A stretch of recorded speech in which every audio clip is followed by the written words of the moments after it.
একদম প্রথমেই কেউ কিন্তু ব্যক্তিত্বের প্রেমে পড়ে না। ব্যক্তিত্ব বুঝতে বেশ কিছুটা সময় লাগে। চলার পথে চেয়ে দেখে সবাই, একবার দাঁড়িয়ে থাকে, মন দিয়ে ভাবে। তবে বয়স অল্প বলে বাইরের হাবভাব আর সৌন্দর্য তাকে মুগ্ধ করে অনেক বেশি। সে বারবার ভাবে, ছেলে হোক বা মেয়ে, সবার ক্ষেত্রেই এই কথা সমানভাবে প্রযোজ্য। যতদিন না ঠিক ঠিক মন তৈরি হচ্ছে, ততদিন মানুষ হাতড়ে বেড়ায়। ব্যক্তিত্বের প্রেমে পড়লে তখন আর ভুল হবার জো নেই। খুব সাদামাঠা মানুষ যে, তার ব্যক্তিত্ব তাকে আর সবার থেকে আলাদা করে তোলে। পথ চলতে রাস্তার ধারের বিরাট দিঘিতে যে পদ্ম ফোটে, তাই দেখে মানুষ থমকে দাঁড়ায়।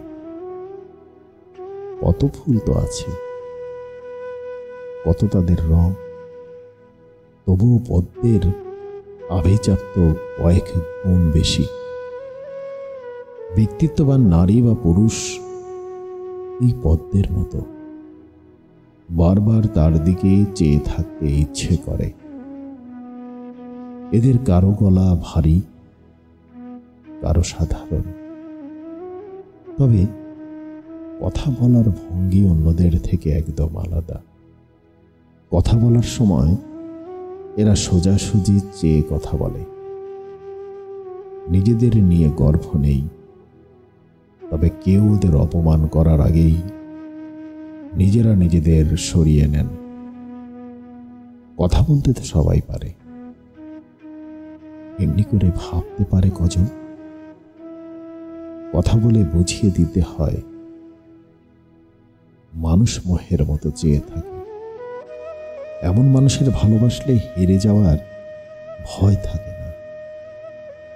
স্বভাব যাদের সুন্দর, তারা কখনোই ভুল করেন না সজ্ঞানে। ভুলবশত করা ভুলও শুধরে নেন, প্রয়োজনে মাথা নিচু করেন,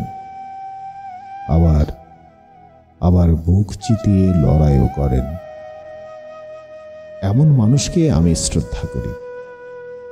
ব্যক্তিত্ব থাকা দরকার। এত সহজে নিজেকে ফেলে ছড়িয়ে দিতে নেই।